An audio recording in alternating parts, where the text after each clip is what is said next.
Welcome back everyone to my TFT Set 15 KO Coliseum guide. JL Wasabi here, and we will be going through the system changes for this set. There are quite a few changes made that you should understand more about since it is going to change the way you play TFT a bit. But hey, before we begin, don't forget to hit the like button and subscribe to my channel if you have not done so.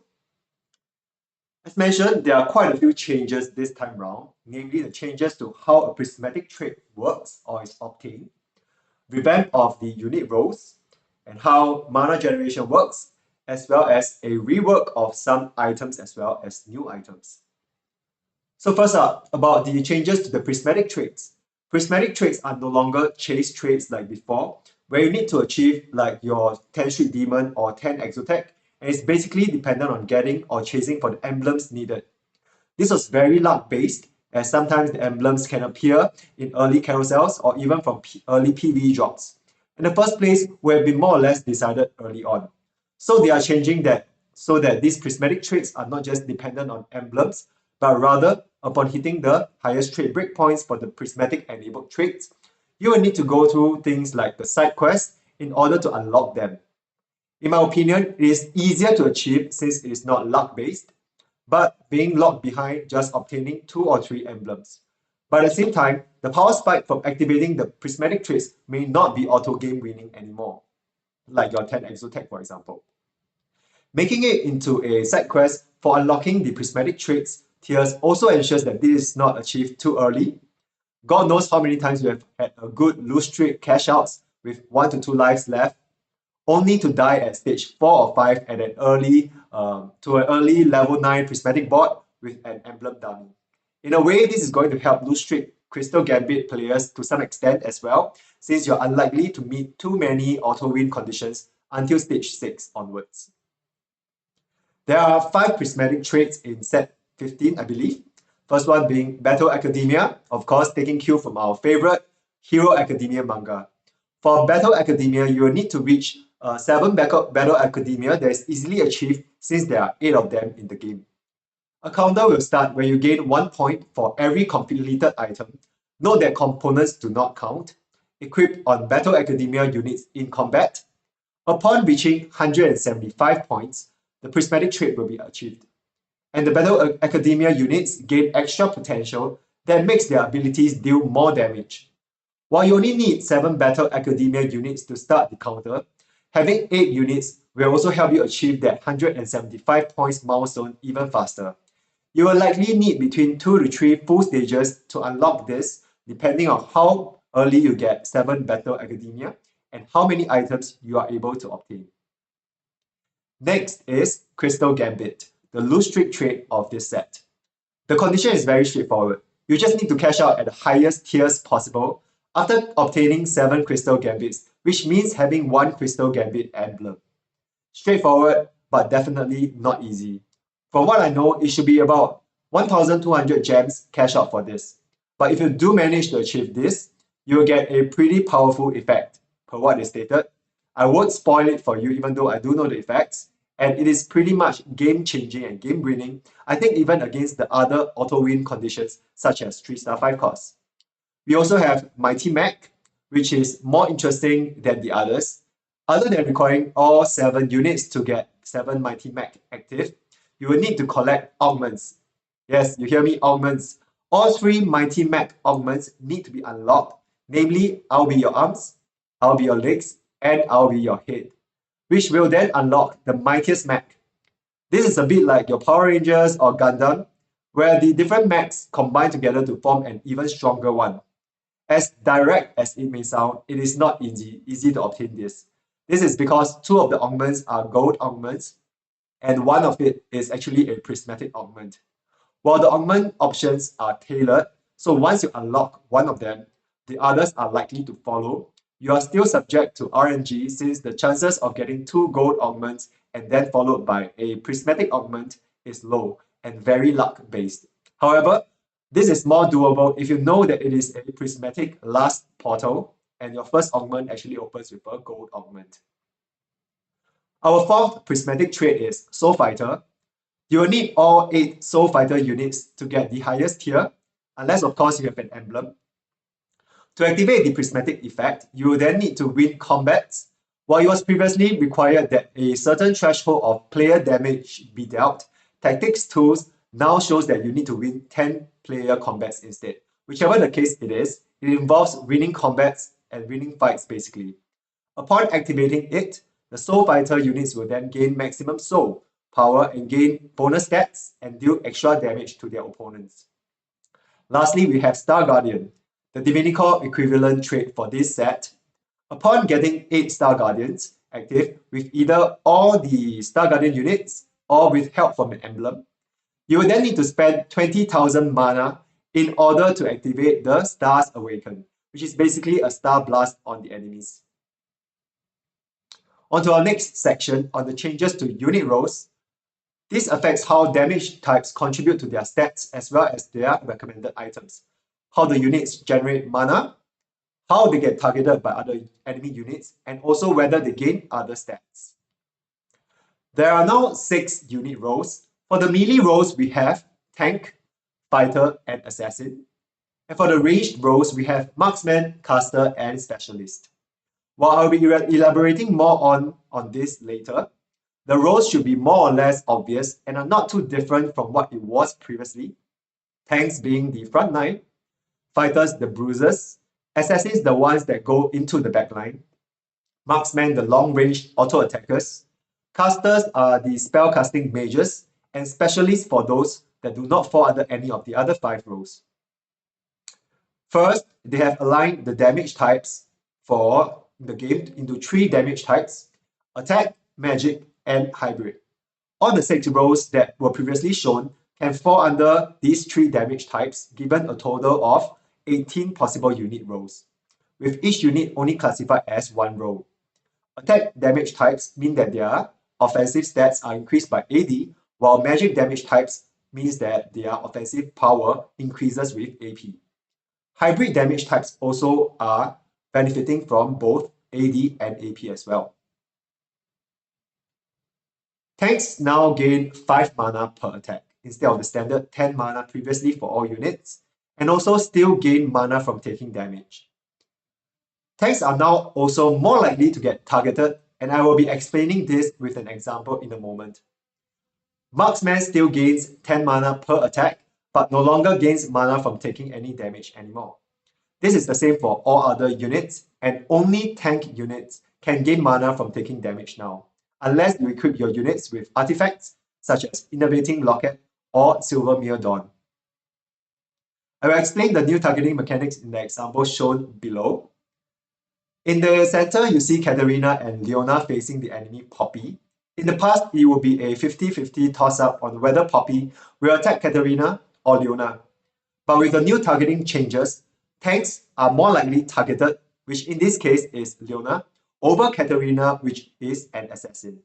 Similarly, the enemy Ahri at the back, on the back left side, is also facing a 50-50 situation, and in this case, will target Garen, since Garen's role is a tank over Katarina. However, this only pertains to situations where there is a targeting tiebreaker.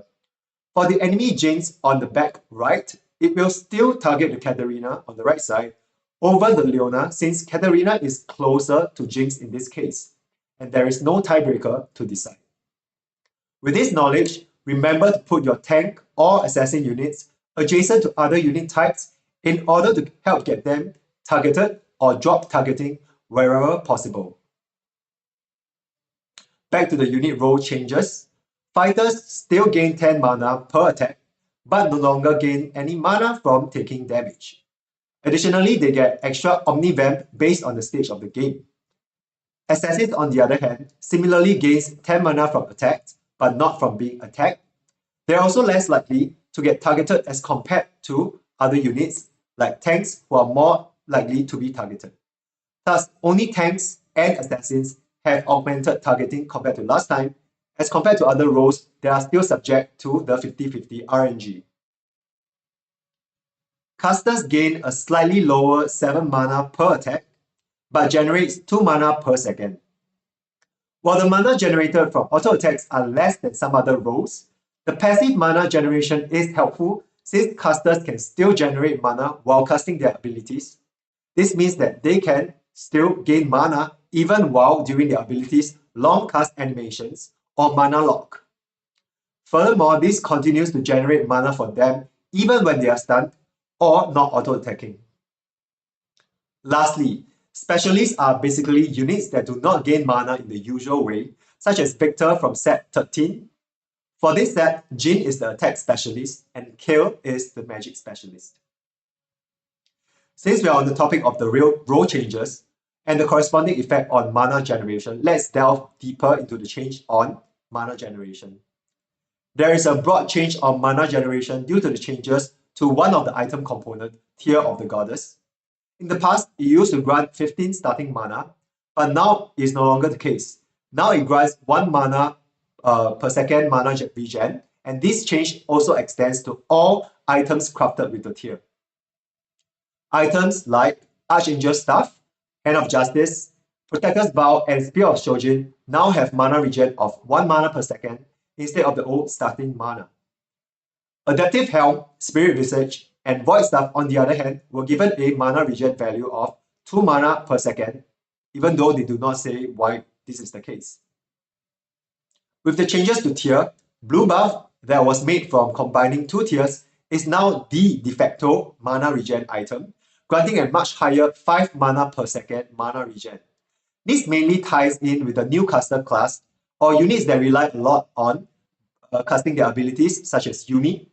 However, do note that while it's supposed to be the mana regen item, it is still outclassed by the Spear of Shojin, 5 mana per attack and 1 mana per second regen when the unit's attack speed is 0.8 or higher, and when the unit has a quick cast time.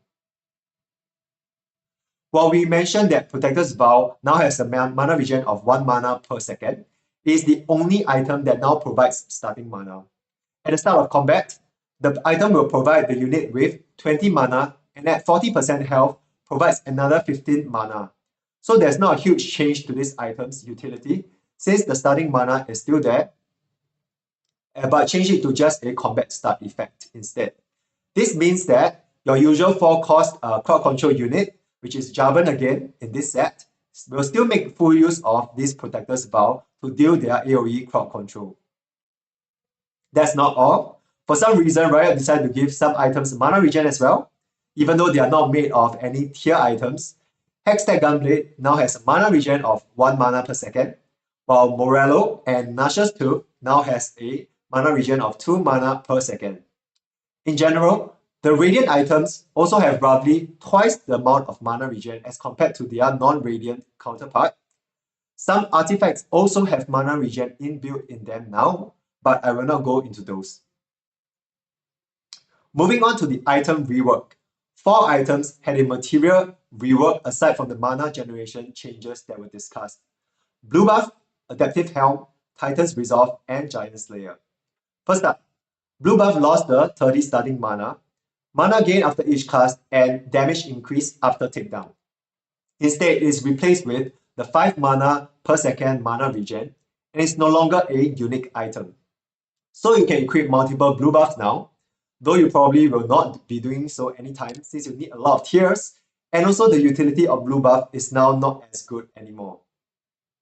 Adaptive Helm, on the other hand, had a major change. It lost the 15 starting mana and bonus 10 AP in exchange for a additional 15% mana gain from all sources, as well as the passive 2 mana per second regen. The additional effect of Adaptive Helm is now decided by the unit roles instead of board positioning, where tanks and fighters gain 35 magic resistance and armor, while other roles will gain 15 AP and 15 AD instead. Next is Titan's Resolve. While the changes are not many, it is a very important one.